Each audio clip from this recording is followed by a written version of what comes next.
My talk this evening is going to be on pilgrimage to India. And the reason for that is because I just came back from a pilgrimage to India, so I'm now feeling inspired and all ready to talk about it. I went with a Singaporean group of 57 people, came back on Monday from India. So my idea was to share some of the, maybe not actually the direct experiences, but maybe share some of the thoughts about what the purpose of pilgrimage is all about, what we can expect to get out of this sort of pilgrimage. I assume that many of you probably have already been on this sort of pilgrimage, and those of you who haven't been on pilgrimage, maybe an opportunity to learn something more about it, and maybe it will inspire you to do this sort of thing in the future. So the first thing I want to talk about pilgrimage is basically why was it, what is the background for this sort of pilgrimage? What is the reason that we do pilgrimage in the first place? And I know that the beautiful thing about Buddhism is that there is a very good reason why we do these things. And that reason is that it was actually laid down by the Buddha 2,500 years ago, that this is a very good idea to go to those places where the Buddha actually was staying 2,500 years ago. And because it was laid down by the Buddha, because he actually recommended this sort of thing, there's a powerful authority there to go on this sort of pilgrimage. There's a powerful reason why this is a good idea. Presumably, we can assume that the Buddha wouldn't have said so if it wasn't a good idea. So in Buddhism, there is a very kind of authoritative statement behind the reason why we do this sort of thing. And the Buddha said specifically, the 4 places that we should go to are the places where the Buddha was born, where he got enlightened, where he preached the first sermon, and where he entered parinibbana, in other words, where he died, passed away at the end of his career. So what is the rationale for the Buddha to lay down this? Why did he lay down this idea that we should go out and go to these places? Obviously, there must have been a reason for this. The Buddha doesn't do things without reason. And the story in the sutras, as we can read them today, basically this is all found in the Mahaparinibbana Sutta, which is basically the sutta about Buddha's last kind of long walk or trip, which eventually led to the place where he attained parinibbana. And this walk starts off in Rajagaha. Rajagaha is the ancient capital of the Magadhan Republic in India. Magadha was at the time of the Buddha's end of his life. This was the strongest kingdom in India at that time. So it was a very powerful state. And after the Buddha passed away, this Magadha actually grew into a very, very powerful kingdom in India. And eventually it became to basically encompass all of what is known as India today, and even more. It also included large parts of Pakistan, Afghanistan, Central Asia, places which today are part of China, for example. And it was an enormous, enormous kingdom. So this was Magadha, and it was centered in Pataliputra, Patna, which is close to Rajagaha. But in the days of the Buddha, it was Rajagaha, which was the capital of this kingdom, which eventually was going to be the most powerful one in all of Indian history, basically. So the Buddha set out from there, and he walks north, and he walks through Patna, which then became later on the capital of this republic, crossed the river Ganges, and then came to Vesali. Vesali was one of the other very large cities in India at that time, and it was a very powerful place as well. Now in Vesali, this is the place where the Buddha spent his last rains retreat. You may have heard about these rains retreats. It is basically a place where the monks stay still, don't go anywhere for 3 months, basically just practicing meditation and talking about Dhamma and such things. So this was the Buddha's last rains retreat in Vesali. And of course he stayed put in this place. And one of the things that happened during this rains retreat was that the Buddha got extremely ill, really, really ill. And of course, the Buddha was getting very old at this stage. He was basically 80 years old. His body was starting to fall apart. There's a famous phrase in the sutta where the Buddha says that my body is like an old cart. It's as if it's held together by straps, in the same way that an old cart is held together by straps. I've come to the last stage of my life. This is what the Buddha says. And of course, it's to be expected that when anybody, including the Buddha, comes to the large stage of their life, they will get ill, they will get sick. This is what happens to all of us. And so it happens with the Buddha, and it's a very, very severe illness. And when this happens, his loyal lieutenant or attendant, Venerable Ananda, gets very upset and he gets very confused because he reckons that the Buddha, this shouldn't happen to the Buddha, or at least the Buddha should say something to the Sangha and to the people around him before he passes away. And Ananda, after the Buddha has come out of his sickness, he goes to the Buddha and says to him, while you were sick, Lord, it was as if my body was drugged. I couldn't get a bearing on the directions. I couldn't even remember the Dhamma. That's how bad I was feeling at the time.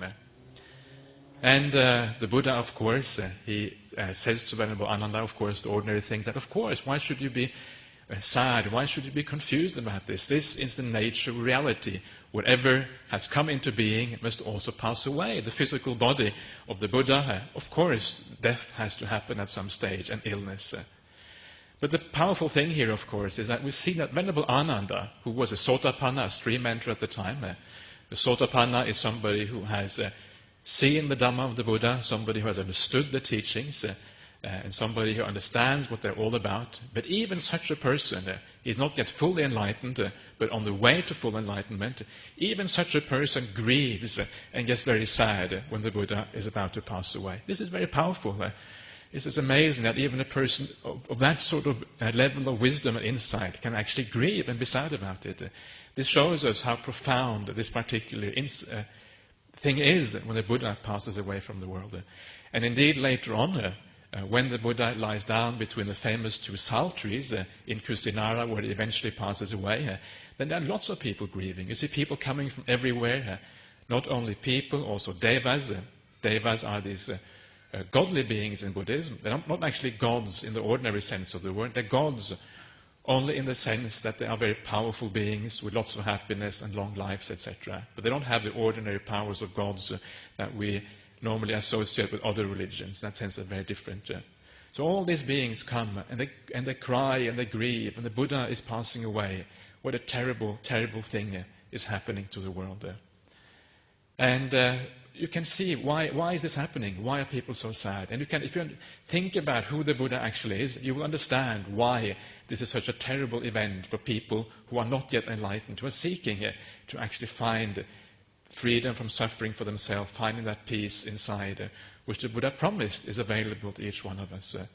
Because the Buddha was the wisest person around. He had full understanding of happiness and suffering in the world. He had full understanding how we can all gain that happiness in the world and free ourselves from that suffering. Because he had that full understanding of these things, he was able to advise us in the absolute best possible way how to overcome these things. Imagine, it's a bit like having a father who has, or a mother for that matter, who has supreme wisdom and can always guide us in the right direction, always guide us to what is for our own benefit. Imagine that. Imagine having that sort of person in your life. And not only that, but also having supreme compassion and loving kindness for us, always giving us advice in the best possible way, in the most beautiful kind of way, always having that kindness, having that coming from a good place inside, never angry, never upset. So when you start to imagine such a person in the world, you start to see why beings were so attached to the Buddha, why even stream mentors, people who were not fully enlightened yet, why even they actually had that attachment there. So this becomes then the powerful reason why this is happening here.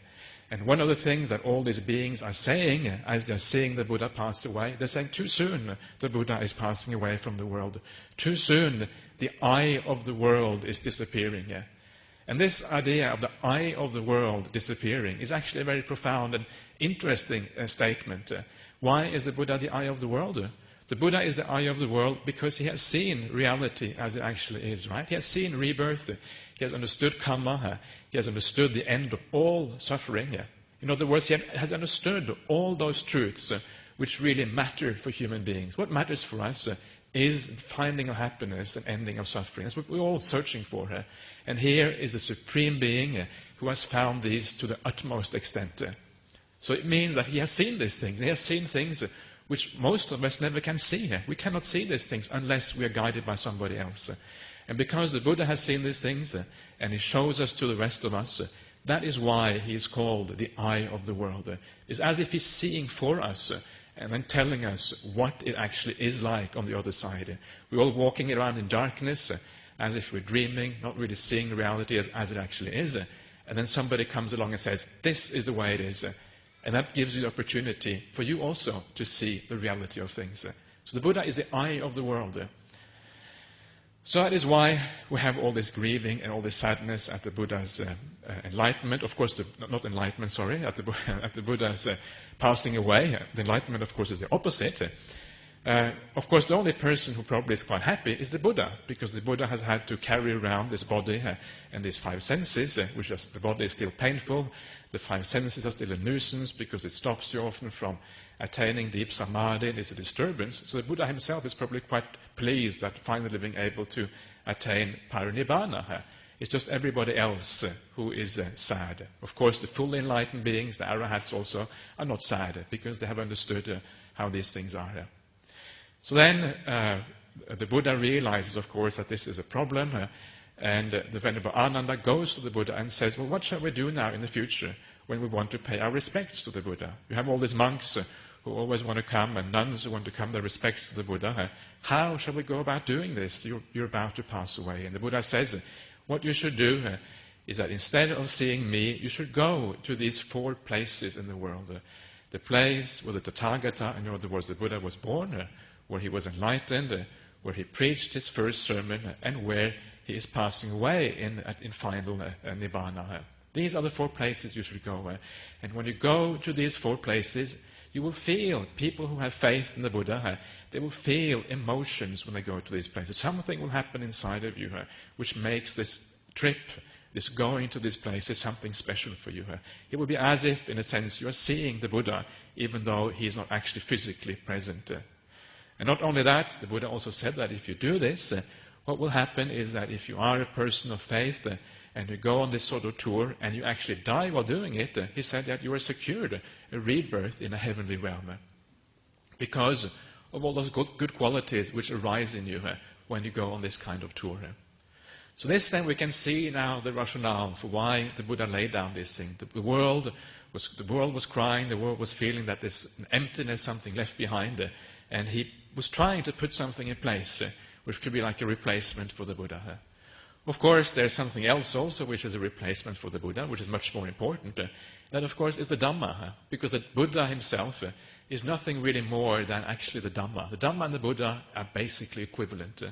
The Buddha's enlightenment is the understanding of his teachings, and his teaching are nothing more than the expression of that enlightenment.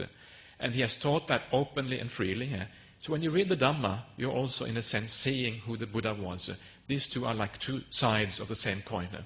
And because the Buddha has expressed that Dhamma fully and completely, it was available to people, there wasn't really any more need for the Buddha to remain in the world. The Dhamma was there already. So this is the other thing the Buddha said, of course, to make people feel at ease and not so sad about his departure. So this then is the rationale that the Buddha laid down just before he passed away and said this is what we should all be doing. And of course, again, the authority there is then very powerful. And it becomes something that we all should consider seriously if we're Buddhists, that this might be something that we should do in our lives. So the Buddha having laid this down, then of course the next thing which happened was that people, after the Buddha died, people started doing these kind of pilgrimages, going to these holy sites. And I want to talk a little bit about those people who actually have historically done this kind of pilgrimage, because it's quite inspiring to see the kind of personalities and how they went about doing these kind of pilgrimages. And the first historical person that we all know about, definitely did this kind of pilgrimage, was the Emperor Ashoka. Many of you have probably heard about Ashoka. Ashoka was as I said before, the greatest emperor probably in Indian history. He was ruling this massive Indian empire, which is larger than even India is today. An extremely powerful man. And he was a Buddhist. So he's probably the most powerful Buddhist that has ever existed in our universe. And he lived about 150 years after the Buddha. And after he became a Buddhist, he, of course, did precisely this kind of pilgrimage, which we're all supposed to do. And one of the nice things that he did when he went on this pilgrimage, he erected these famous Ashokan pillars in many of these places. These Ashokan pillars are like stone columns, And these stone columns had carvings on them, all kinds of carvings. But the ones that were done on the four holy sites, if you like, they often had carvings about, like, this is the birthplace of the Buddha, for example. The Buddha was born here, and then something more in addition to that. And this is one of the ways that we can actually find these Buddhist sites, because of these Ashokan pillars that were placed in those places 2,300 years ago. Not long after the Buddha, 150 years after the Buddha, is still quite recent. So Ashoka did this pilgrimage, went around the places, and lots of the very earliest archaeological evidence which exists to this day is particularly from the time of Ashoka, when he went around. So there already is one powerful example for us of what sort of people actually did these kind of pilgrimages. In the early days, most of the people who went on these pilgrimages were obviously Indian people from around India, because that was the only part of the world which was Buddhist at this time. But slowly, of course, it started to expand, and other countries also became Buddhist. First Buddhist country after India was Sri Lanka, and there's lots of inscriptions found to this day of Sri Lankans who went to the holy sites and saying, I came here, I did such and such an offering in the name of such and such a relative, and you find these kind of inscriptions all over the place. So obviously there was lots and lots and lots of pilgrims which came to these holy sites. The next part of the history of pilgrimages is the history of Chinese monks coming to India. And there are some very, very famous Chinese monks that came all the way from China all the way to India. And it was an incredibly arduous journey in those days to travel from China. They traveled from what was the capital of China in those days, Xi'an. I think that's how we pronounce it, but I may have gotten that wrong. And they traveled then westwards along the Silk Road. And if any of you have studied the map of what it looks like in those areas, it is extremely isolated and, of course, much, much worse 1,500 to 2,000 years ago than it is today. It's all very high altitude, deserts, snow, cold winds, and all these things. And then, having traversed all those deserts, then you have to cross these enormous mountains at the other end, either the Himalaya mountains or the Hindu Kush, depending a bit on which route you take. And then, after only having crossed those mountains, do you actually enter India proper. There's about 2,000 kilometers of travel there, and the landscape is incredibly barren and very difficult to cross. And lots of these Chinese monks died on the way. They died. That's how keen they were to go on this pilgrimage. They couldn't handle, they died of altitude sickness, of cold, of all kinds of things, and never, of course, made it back again to China. The first one, and when they went, of course, because the journey was so arduous, they went for usually very long periods of time. The most famous Chinese monk to go to India is a monk called Xuan Zang. His journey lasted for 17 years. 17 years. So imagine what sort of pilgrimage that was. 17 years away here. It's quite staggering here. And he went with the blessing of the Emperor of China, because the Emperor of China in those days was also a Buddhist. So again, you can see that these were very high-level kind of pilgrimages going on in those days. And Xuan Zang went to China. The reason why many of these monks went to China in those days was twofold, basically. First of all, they wanted to go to the holy sites, to pay their respects there, to get a feeling for Buddhism in its original land, just like most pilgrims do today. That was obviously one very important reason. And the other reason why they went, and that was to actually collect Buddhist scriptures. Because in those days, India was still the Buddhist homeland, and if you wanted to find original Buddhist scriptures, you had to travel to India in those days. In China, there were already many translations into Chinese, but often, just like today, those translations may not have been so good, maybe not so accurate.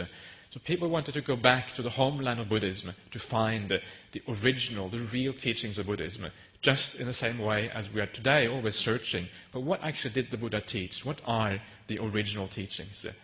So these Chinese monks collected enormous amounts of rolls of scriptures and then brought them back to China and spent decades translating all these Indian Sanskrit languages into Chinese.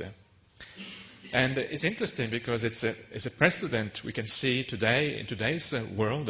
You will find that many monks, particularly monks, but also academics, are extremely interested in this question. What actually did the Buddha teach? Who was the Buddha? What are his true teachings? Because obviously this is very important. If we know what the Buddha taught, Well, that is the teaching which has real authority in Buddhism. What anybody else says, okay, that's fine. Maybe they're right, maybe they're wrong. We can't really tell. But the Buddha, we have to assume that his teachings were right. So these are the real authoritative teachings. And that is why it is so important to try to base our practice on the authority of the Buddha himself.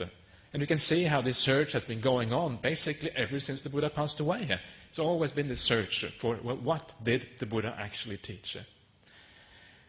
So these Chinese monks went to India, and there's some beautiful descriptions of these Chinese monks going to India. There's one famous monk called Fa Xian, and he was one of the first ones to go to India, and he went to Savatthi, where the Buddha spent most of his time. And they wrote books, so we know exactly what they felt and what happened to them when they went to these places. And when he went to Savatthi, he was the first Chinese monk to go there. And all these Indian monks were marveling at this foreigner among them, this strange person who come 2,000 kilometers away just to come to Savatthi, just to come to India, to experience what it's like to be in the Buddhist land. And the Chinese monk, of course, were also marveling at all the strange customs around them. And these Chinese monks were saying, and they were getting very emotional and crying, that, why is it that we were born so far away from the Buddhist land? Why is it that we were born in a different time from the time of the Buddha? And they were obviously very emotional about being able to come to the places where the Buddha had been in those days. So very beautiful descriptions you can find in some of these books, and some of these books are still available today. They're translated into English, and you can read them yourself, these descriptions of these Chinese monks 1,500, 1,600 years ago.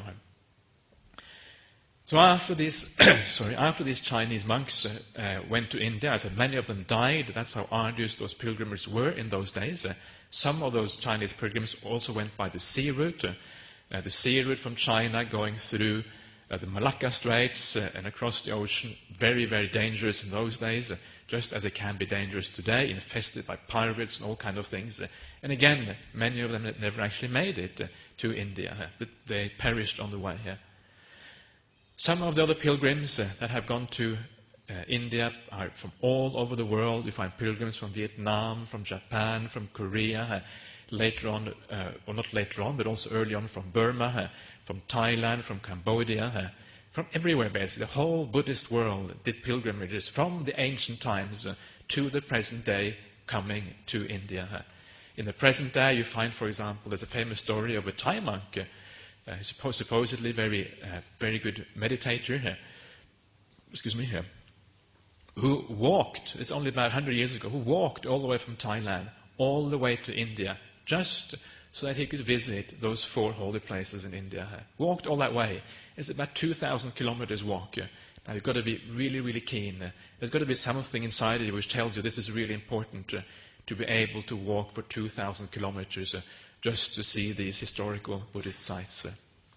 So you can see here the power which draws people. And often these people are people who are very, very serious about their spiritual path, very serious about learning about Buddhism.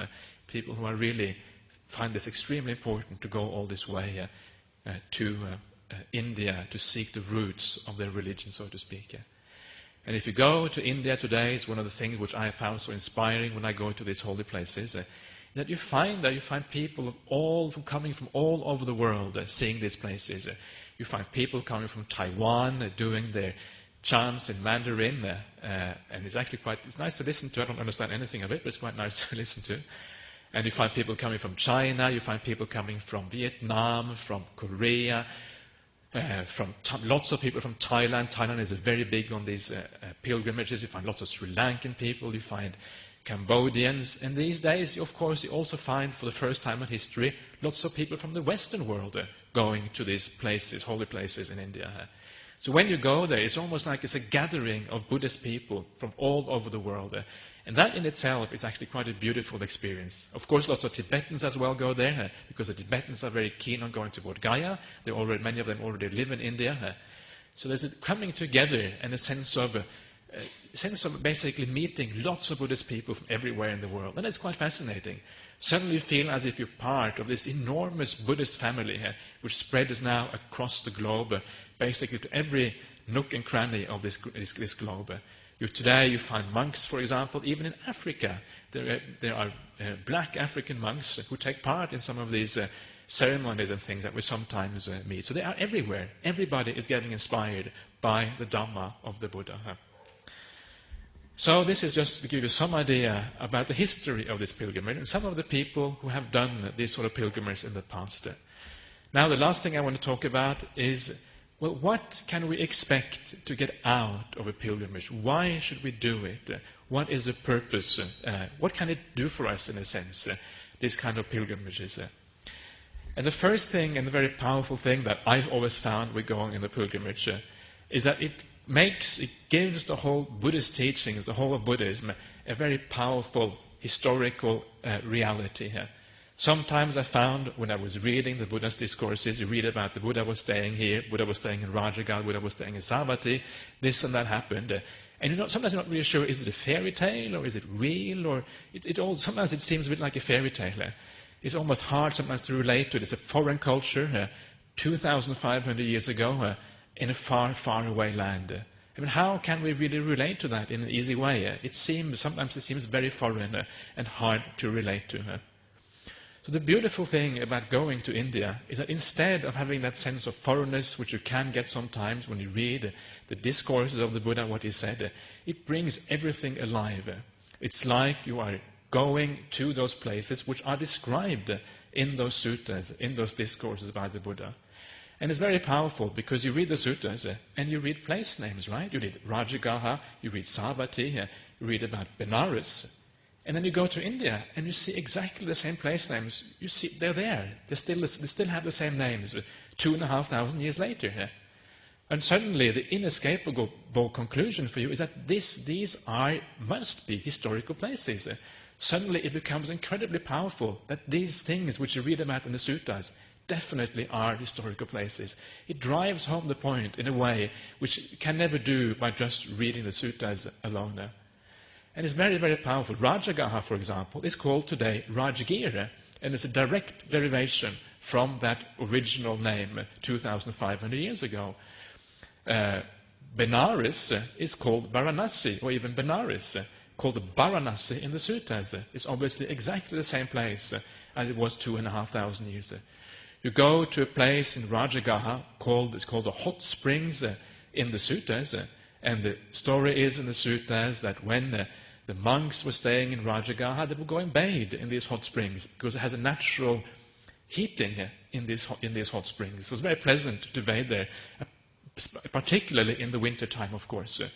And you go to the exact same spot today, and what do you find? You find people bathing in these springs, even today, 2,500 years later. And this is one of the amazing things about India. Sometimes you think that India has stood still for 2,500 years. And many things in India obviously have stood still. Hasn't been that much change. And that is why, that you can actually recognize these things, even after 2,500 years. Some years ago, some Japanese investigator, they wanted to investigate these particular hot springs. Why is it that there were hot springs here 2,500 years ago? And they found traces of radioactive elements in the ground, of sulfur in the ground. And of course this was so they could actually prove that these hot springs had existed here for a long, long time in the past.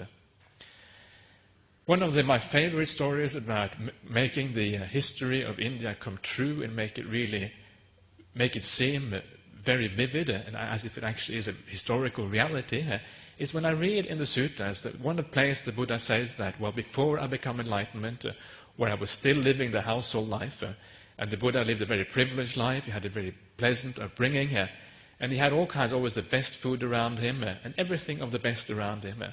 And one of the things he had, of course, the best kind of clothes, clothes which were made by the best kind of cloth. Now, where did that best kind of cloth come from? It came from a place called Kasi. Kasi is an alternative name for Benares. So he was wearing Kasi cloth, Benares cloth. That was the best cloth in India at the time. Now, if you go to Benares today, the amazing thing is that the best cloth, the most famous cloth in India, still comes from Benares. One of those amazing things, this tiny little detail in the suttas, which is almost like mentioned in passing. It could mean anything. It could be a legend, it could be a myth.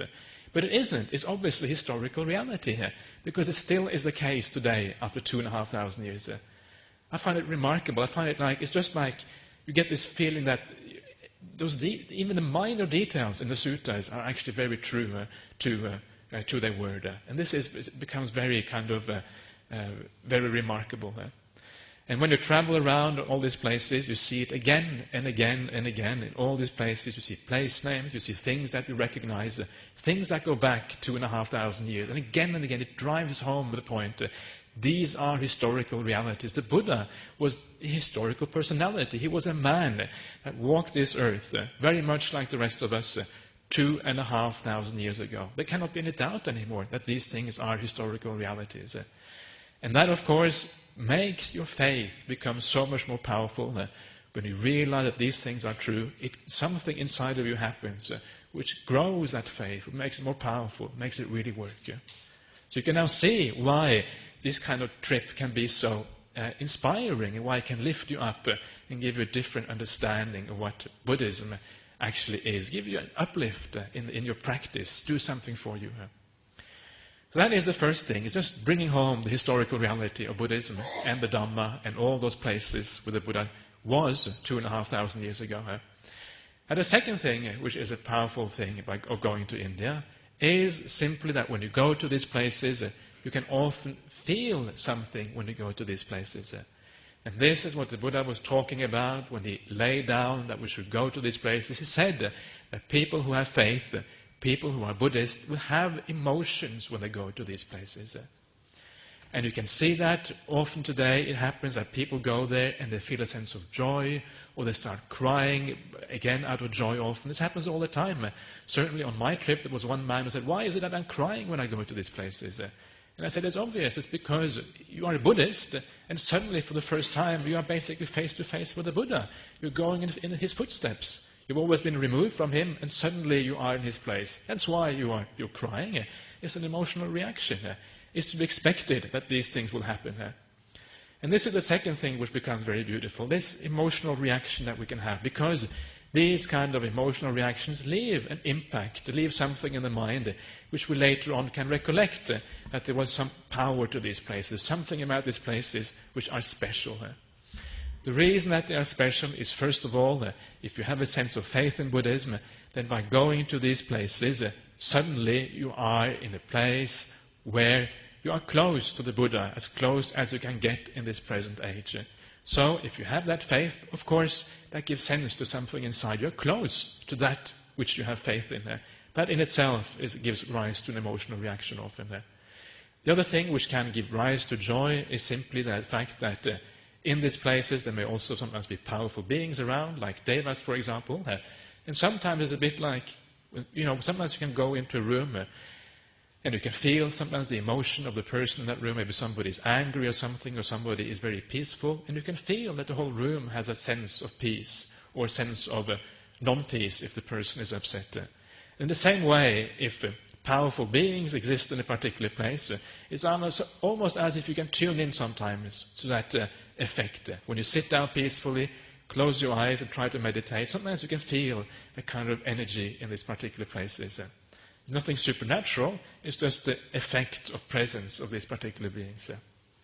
So these are the kind of things that we can hope to experience on these trips. So, then what? Is that all there is to it? Is that what pilgrimage is all about? Is it all about just, getting some hold of history and getting a feeling for the reality of this and getting some emotional reaction? Is that what it's all about? No, this is not what it's all about. This is only like the thing that we do when we go on the pilgrimage itself. The real significance of going on a pilgrimage is not these reactions or these things that we feel when we go there. The real significance of pilgrimage is how it affects our general spiritual practice, our general spiritual journey. You may, of course, say that to go to India is a spiritual journey in its own right, but of course that's not the real spiritual journey. The real spiritual journey that we're all on is this journey of the heart.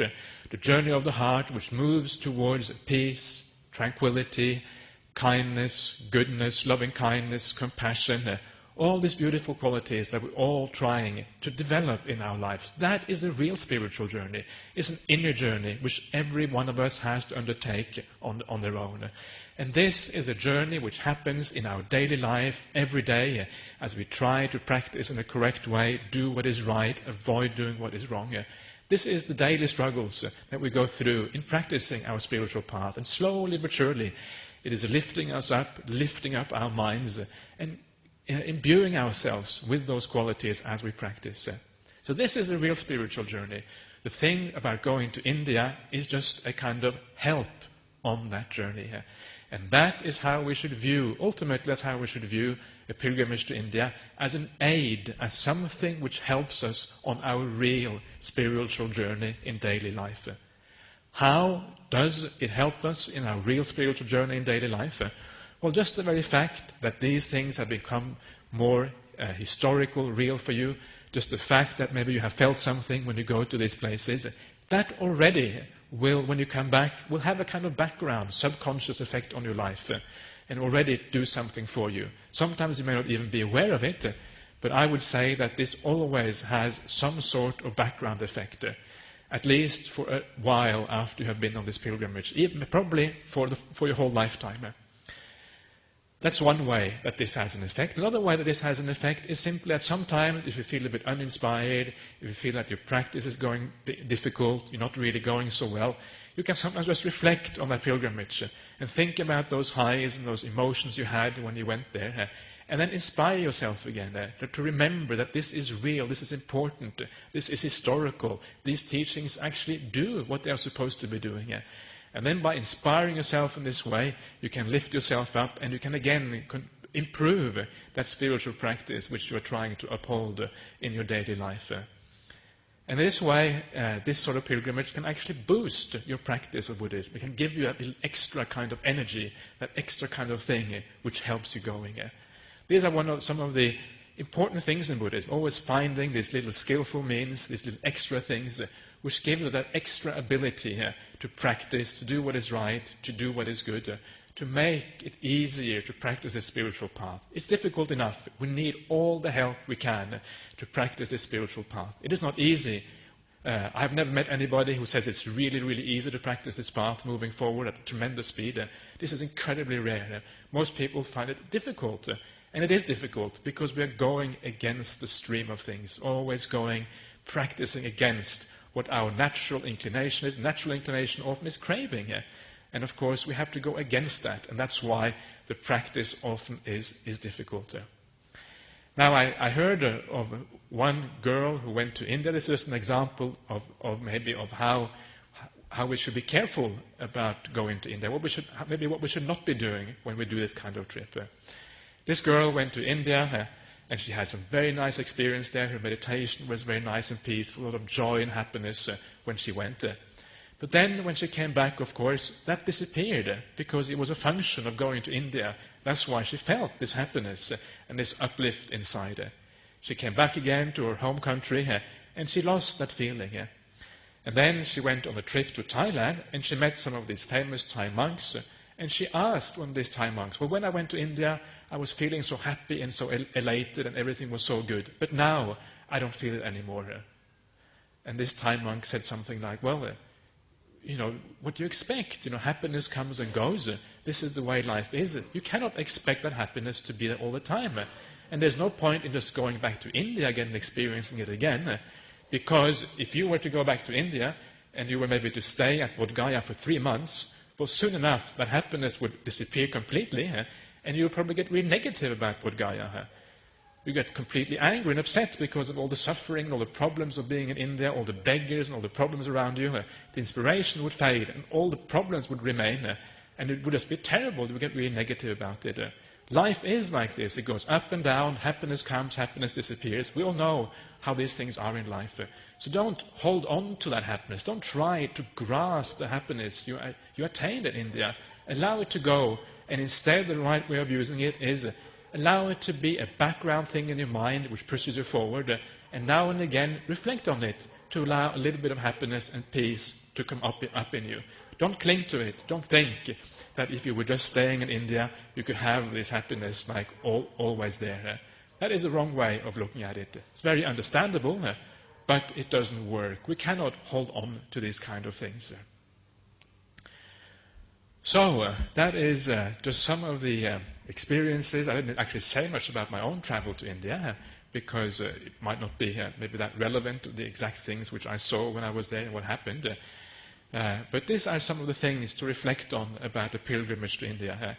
And if you haven't been on a pilgrimage, but you consider yourself that this might be inspiring and interesting, I would recommend very much trying to do it at one stage in your life. There are lots of groups from everywhere going. There's always a possibility if you want to go. If you feel that you're not yet committed enough as a Buddhist, then wait till you feel ready for this sort of thing. But it can have a very positive impact. Okay. Any questions or comments? Anything any people want to say about this? That is all I have to say here.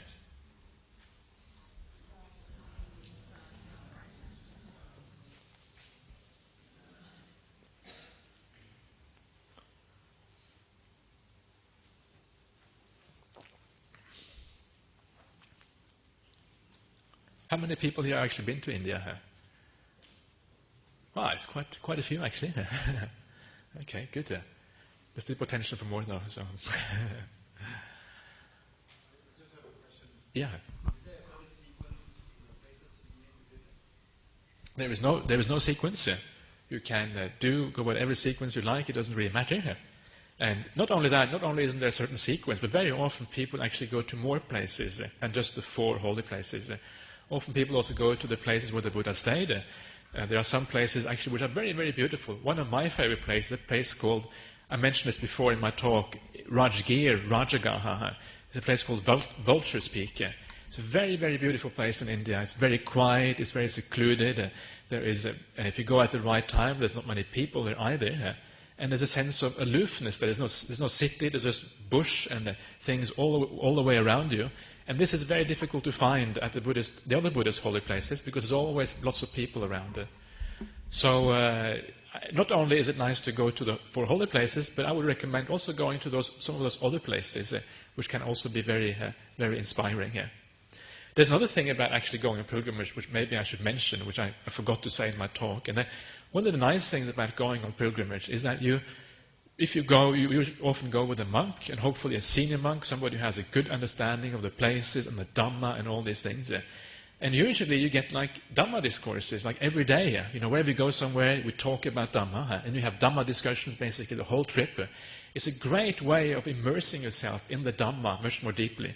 Not only do you get the inspiration of the places, but you get that continuous Dhamma input. And it's really marvelous. On my trip, we were talking Dhamma all the time. There was no end to it. I think I was talking 5 or 6 hours a day. I had a sore throat at the end of the day after all that talking. People were giving me lollies all the time to keep my throat going, which was very kind of them, by the way. They really looked after me very well. So, and this is great because when you have that continuous impact of Dhamma, you have a lot of possibilities of asking questions, getting answers. And you can always, when you ask one question, very often another question comes up, right? It's like you always have to sort of keep threading this ball of thread. It's almost like if it starts to run out, something more happens.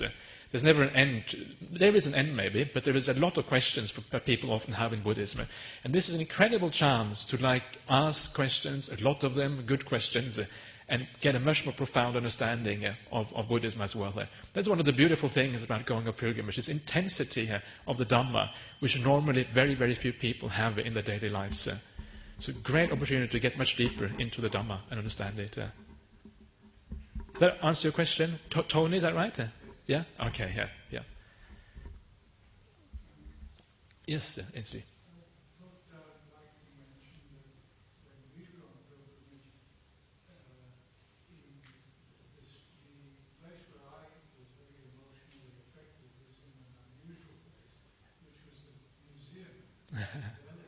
Yeah. Okay. That's a very good point. And I think that's important, very important thing to point out, actually. That in India now, there is, in the Delhi Museum, is probably the only place in the world where there are relics of the Buddha, which almost with absolute certainty are the real relics of the Buddha. We often hear about relics of the Buddha. We can see relics of the Buddha on shrines everywhere. But very often we have no idea where those relics come from, whether they are real relics or not. Some of them may be, some of them may not be. Basically, we haven't, to be honest, we haven't got a clue, basically, where they came from. But the relics which are in the museum in Delhi, and possibly also some which are found in the museum in Patna in India, these were discovered quite recently, only about 100 years ago. And the way the discovery happened is such that it seems extremely likely that these are real bone fragments from the Buddha himself. And that is remarkable because there's a lot of historical certainty there. And the reason why this is so certain, I can maybe tell you the story briefly, is because that after the Buddha passed away, the relics of the Buddha from the funeral pyre were divided into 8. This is what it's said historically, and Ashoka later on also confirms that. He actually dug up those particular stupas. A stupa is like a burial mound, which also often contains bricks. It's one of these big Buddhist structures which you find all over the world, these stupas. And after these stupas had been divided into 8 parts, all the main tribes of India at the time who were Buddhist got 1 part each, and each of these tribes built a stupa to put those relics inside. And one particular of those stupas, those kingdoms, were the Sakyans. This was the clan of the Buddha himself. Soon after the Buddha died, that second kingdom was sacked by the Kosalans, and it went back to the jungle. And it was basically just a jungle place for 2,300 years until it was discovered by a British archaeologist about 110 years ago, roughly. And they were dug out of the ground. He found this stupa, a small, very simple stupa, because that's what they were in those days. He dug it out, dug out this little casket or whatever it was, and on that casket it says the remains of the Buddha. I mean, it's absolutely remarkable. And he dug them out on the ground, and then, of course, after that, these became very, very famous relics because of that. And they are now kept in the museum in Delhi. The king of Thailand, who was a very devout Buddhist, made a special kind of casement for these things because they are obviously so precious. And there's even now an exhibition. I went to an exhibition in Singapore as well called the Nalanda Trail, which basically was an exhibition of Buddhist statues. And they had also obtained some of those bone fragments from the museum in Delhi to show on display there. So this is very powerful. Here you're actually seeing the real remains of the Buddha. So that's a very good point. Yeah, thank you for pointing that out, Ainsley. Yeah.